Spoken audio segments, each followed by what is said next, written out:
Fala galera, tudo bem? O assunto de hoje por aqui é a época das premiações individuais na Premier League, né? Chegaram os prêmios, né? Diferentes prêmios, e aí sempre vale aquele esclarecimento também. Existe o prêmio que é dado pela PFA, né? A PFA, que é a Associação dos Jogadores Profissionais. Esse geralmente é o prêmio mais badalado, mais valorizado na Inglaterra, porque é o prêmio dos jogadores, dos treinadores, eles que votam, e também existe o prêmio da FWA, que é dos jornalistas esportivos da Inglaterra, que também fazem a sua premiação. E os resultados foram diferentes, né? Então, se a gente for olhar para a premiação dos jogadores, da PFA, da Associação dos Jogadores, o Van Dijk levou o prêmio de melhor jogador da temporada, enquanto para os jornalistas foi o Sterling quem ganhou. O Sterling que para os jogadores, para a Associação dos Jogadores, levou o prêmio de melhor jogador jovem, o que é algo que é um capítulo à parte, porque aí sempre vale o esclarecimento.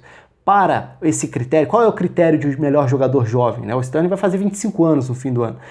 O critério é que o jogador é elegível, né? Ele pode ganhar esse prêmio se no primeiro dia da temporada ele tiver 23 anos no máximo. Então, se ele tiver 23, quase 24, ele ainda está valendo.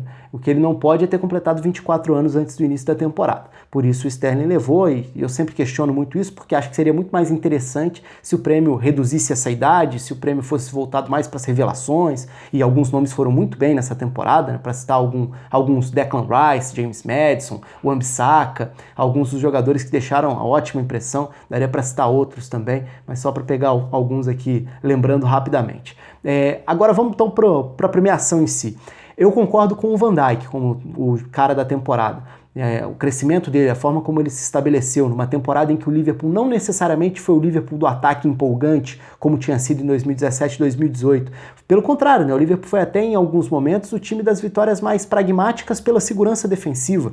Então o ataque nem produzia tanto sempre, mas a defesa produzia. E o Van Dijk chegou a produzir não só na defesa, mas também no ataque em alguns momentos, como um jogador que individualmente realmente está num nível excepcional já há algum tempo. E não é de agora, né? É bom lembrar que no Southampton ele já tinha tido pelo menos duas temporadas de um nível altíssimo, principalmente ao lado do José Fonte, mas claro que a forma com que ele se projeta, né, a projeção para o mundo é outra a partir do momento em que ele conduz o Liverpool, muda de patamar a defesa, briga por títulos como está fazendo.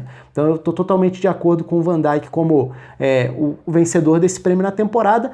Nem colocaria o Sterling como o melhor jogador do City. Para mim, o melhor jogador do City na temporada é o Bernardo Silva, que não é dos mais badalados, mas cresceu muito em versatilidade, em visão e capacidade para executar diferentes funções em campo. Jogou muito bem como meio-campista central, como ponta pela direita e virou um jogador dos mais importantes, tanto que o Guardiola acabou tendo que adaptar em alguns momentos da temporada. Verdade que ele não teve o De Bruyne em boa parte da temporada na Premier League, então o Bernardo acabou sendo esse substituto, mas quando teve o De Bruyne também abriu mão, por exemplo, do Sané, colocando o Sterling de um lado, na ponta esquerda, e o Bernardo para fazer a ponta direita, o que só prova como o português foi muito bem. Mas se a gente for dar uma passada pelas listas gerais, acho que eu fico de acordo com boa parte da seleção que foi escolhida como a seleção da temporada por conta da votação que é divulgada, né, da PFA, da Associação dos Jogadores. Tem algumas discordâncias, mas reconhecendo que todos esses jogadores que foram lembrados fizeram boa temporada. A gente pode questionar um pouco mais o Pogba, por exemplo, mas o Pogba fez grandíssima arrancada naquele período de mudança de técnico, né, o início do Solskjaer, e teve outros bons momentos mesmo quando o Manchester United não estava bem também, mas principalmente se a gente for olhar nessa reta final, ele termina em baixa, começou em baixa também. Eu não colocaria, não exatamente por ele, mas porque eu vejo outras opções que fizeram uma temporada muito boa. Então, para entrar no meu time, né, na minha seleção da temporada, eu colocaria o Ederson no gol. O Alisson fez grande temporada, foi um grande acerto do Liverpool, tem um número impressionante de jogos sem ser vazado, mas para mim o Ederson ainda passa uma segurança maior, uma sensação de segurança dentro dos jogos ao longo dessa edição da Premier League.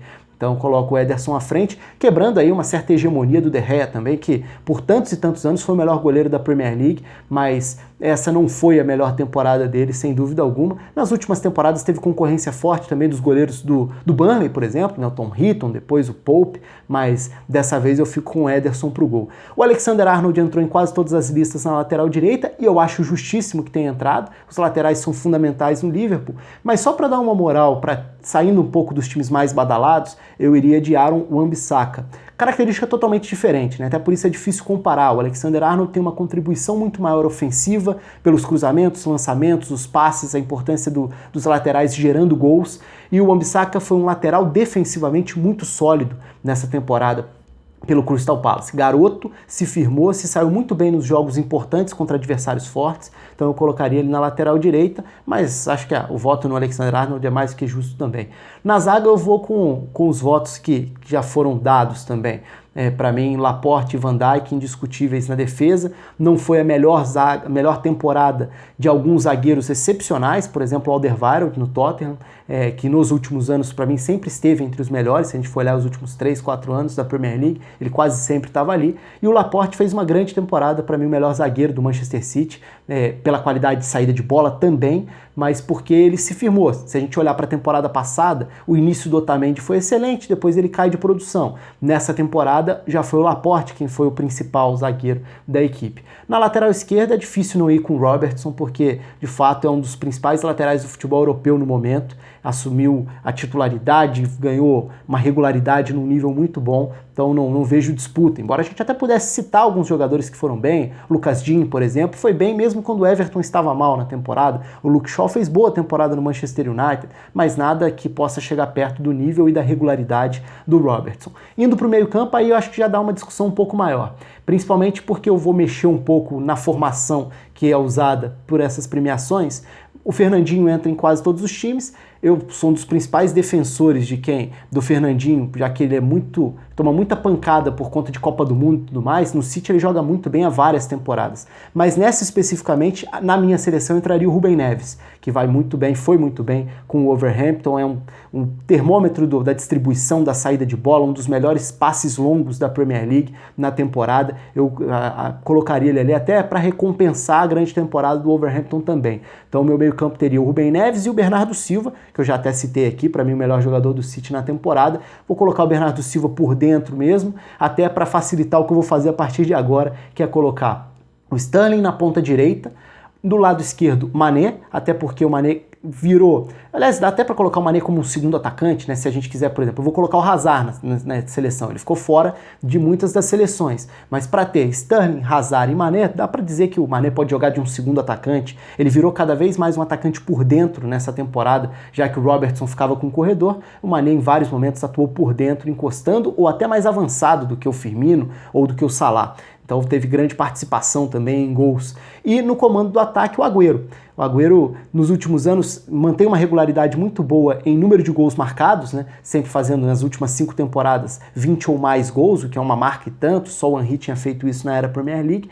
Mas é difícil a concorrência, e nos últimos anos, principalmente o Harry Kane vem sendo o dono dessa posição. E foi muito bem, desde a Copa do Mundo, o Harry Kane é o atacante mais completo do futebol inglês. Mas a temporada do Agüero foi excepcional. Então, coloco o Agüero para completar essa seleção, pelo menos a minha seleção da Premier League 2018-2019, mas vocês podem ficar à vontade aí também, deixem as suas nos comentários aqui do vídeo, claro, curtam também e se inscrevam no canal. Por hoje é só, a gente volta no próximo vídeo, já tem bastante coisa para falar dessa reta final de Premier League, tá? Em breve eu falo também sobre os times que estão subindo ou brigando para subir na Championship. Um abraço a todos, até a próxima.